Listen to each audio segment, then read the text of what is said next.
Teaching is one of the highest impact skills you can learn. Helps you communicate better at work, helps you explain your point of view better to your coworkers, and if you have new coworkers, it helps them excel. Teaching is probably the main skill to become a technical leader faster among your peers. For me, the skill of teaching went even further. Now, for the past 5 years, I've been teaching on YouTube. I led developer education at my previous company, Agora. I became an instructor at Zero Mastery. And for the past few years, I've been working on a next-gen learning platform called HungerMind. My main skill, which has proven to be very valuable, is my ability to teach. However, I never went to school for teaching. I never even really wanted to be a teacher. It just kind of happened. And until a few years ago, I had massive imposter syndrome about this. But it all changed when I agreed to build a course for Zero Mastery. So the first thing that helped me with my confidence is that they reached out to me. Since their instructors are people that I looked up to and their courses are very high quality, I was kind of excited to be part of this group. Then I had to go through their entire brutal process for actually creating a course. Now, Zero Mastery's entire focus is quality. If you watched my last video, that's something I really respect. I had to go through a full training at the beginning of how to be a good instructor and how to make lessons that are the best that they could be. Then there's this brutal trial and error process where you create 3 lessons, then you give it to them for feedback. To give you feedback, you recreate those lessons, maybe more feedback, and just go into this loop until the videos are good enough. And only then can you actually start working on the course. Now, this process was hardcore, but going through it helped me feel confident in my teaching abilities because the processes and what they were teaching me about teaching there helped put things into words that I was subconsciously doing on my own on YouTube. Now, I wanted to compact all of this into one video, some of the knowledge that can teach you how to teach well, whether it be for a YouTube video, for a course, or simply just your coworkers. Now, the first step is the most skipped over step. It's picking out where you are going to start. Now, this is important because you need to know who your audience is. How much do they already know about the topic you're discussing? How much do they know about all the prerequisite topics? For example, if you and a coworker have been working on the same bug for a week, and you finally have a breakthrough, and your goal is to teach them about what the breakthrough was, it should be a completely different process than if you were teaching this to an intern who's brand new to that specific programming language. An experienced coworker would be pretty annoyed and probably zone out if you started explaining to him how multi-threading works when that's like the thing that he's been working on at that company.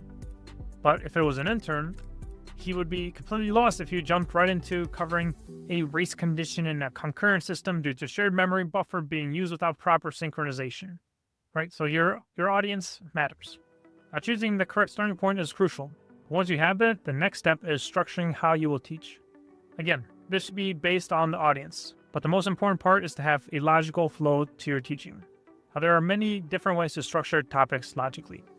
There's chronological, which is order of events of when things happened.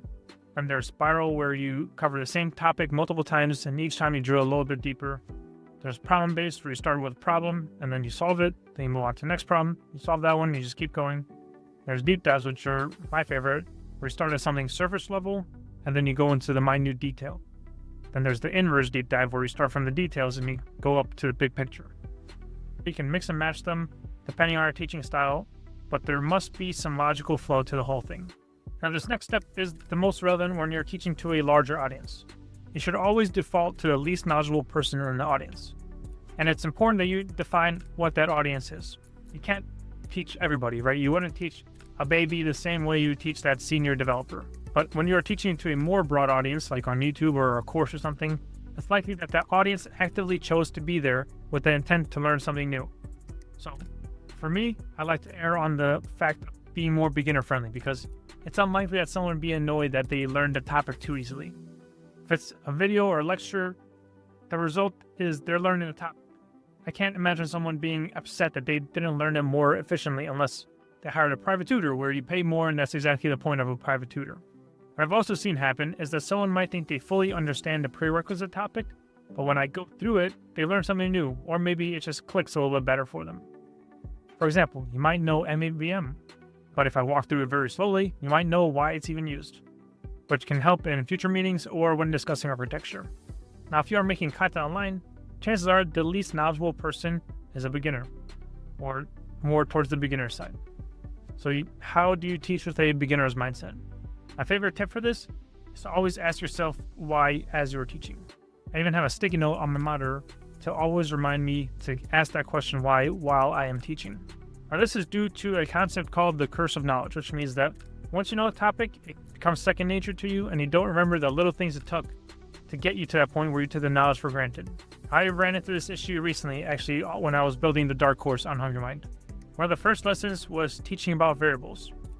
Now, I want to kind of take you through an exercise. I'm assuming you're a developer. I encourage you to pause this video and explain to either yourself or somebody around you what a variable is. If this comes easy to you, you might be a natural teacher, or maybe you just learn about variables. But I expect that for most of you, it'll be quite a hard task.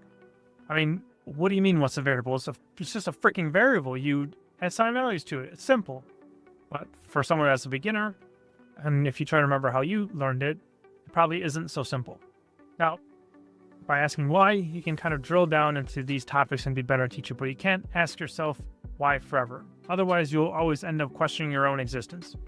But you should ask it enough to where the least knowledgeable person in your defined audience doesn't have any knowledge gaps. And I think this is the reason why I was successful early on in YouTube, because asking this question why was something that came naturally to me.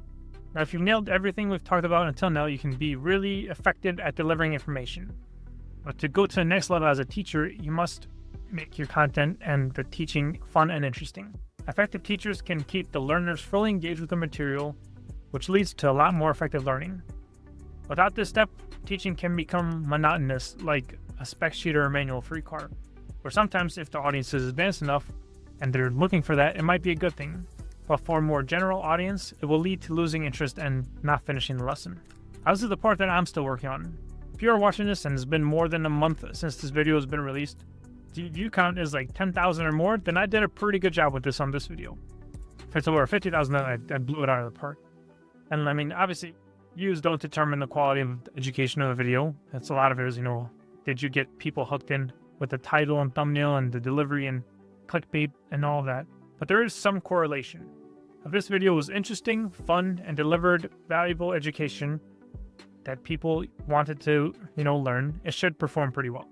And the way I implement all these teaching rules into my own work is I try to introduce some stories that hopefully help remember some of the lessons better, have a few fun jokes here and there, and show a little bit of personality. I encourage you to try one of these steps, if not all of them, next time you're trying to teach anything, whether it's for a YouTube video, course, or just your coworker. It's again one of the highest ROI skills that I feel like I know. Now, if you want to see my teaching, head on over to hungrymind.com to learn app development. There's a free demo you can try, so you can check it out before you buy it. And yeah, thank you for watching.